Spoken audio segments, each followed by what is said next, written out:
Healing from high blood pressure. Sound fantastical? Sound like I'm gotta be an idiot to make such a claim? Well, almost 40 years ago when I was in medical school, it sounded quite odd to me that they claimed in my medical classroom that 90% of high blood pressure cases were for reasons unknown, escapable, mysteries. And we were dutifully taught to label that as essential hypertension. Back then I thought, that's quite odd. The number one cause of high blood pressure being for reasons we don't understand. Well, turns out that over the last almost 40 years, I've been gathering some evidence that says that it just isn't true.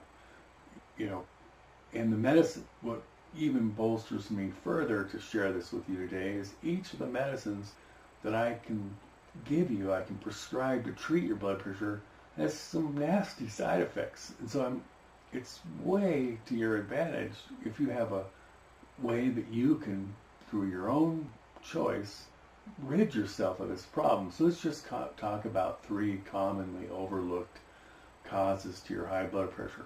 The first is, and these are written about more thoroughly in articles that are on the website, but the first is a result of you losing your ability to absorb B vitamins in your diet. And the 2 markers that show me that's the mechanism is if your homocysteine is elevating and or your red blood cell size is increasing. That's called the mean corpuscular volume, MCV for short. If you have one or the other or both, it's a pretty good sign that that's involved, especially if you have premature graying to your hair. That adds predictive value. And if you're slender, also adds predictive value. It's unusual to be slender and have high blood pressure. This is all explained more thoroughly in my blood pressure articles.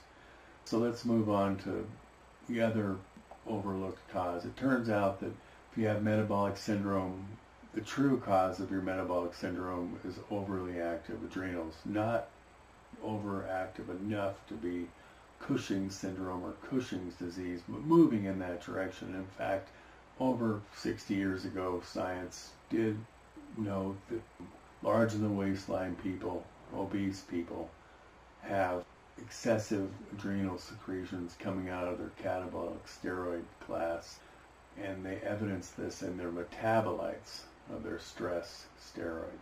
So we simply address that fact that they're exquisitely sodium sensitive, and we help them with the other minerals that are being ignored that lower your blood pressure as well, and their blood pressure resolves quite nicely as well.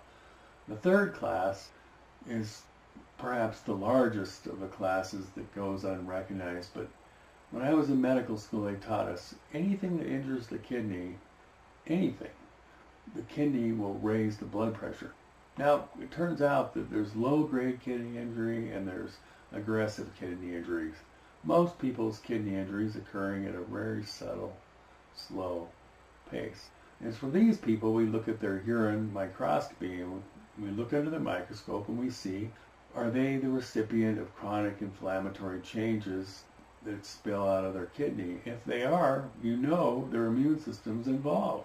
And so we just simply look in the delayed arm of the immune system, the IgG antibody class, and we include IgA for completion. And we just see, is there a food that's contributing to your kidney's injury? Now, it's very important that you realize I'm old enough to know I was taught in medical school that your blood markers for kidney function will not change into the renal failure range until half of your kidneys are destroyed. Now, do you really want to wait till half of your kidneys are destroyed before I can get your attention? Or would you rather do the better way, the way that takes prescriptive action regarding your own health outcomes? And the beautiful thing about the 3 above causes of high blood pressure is we're just complimenting what your well-meaning doctor's trying to do. We're not saying stop your blood pressure medicine, let him do that once you start getting better. But you need to be devoted, you need to be consistent, you need to approach 100% compliance on your food allergy avoidance protocol. And remember, your food choices are way overrated. Your health is not overrated. Thank you very much.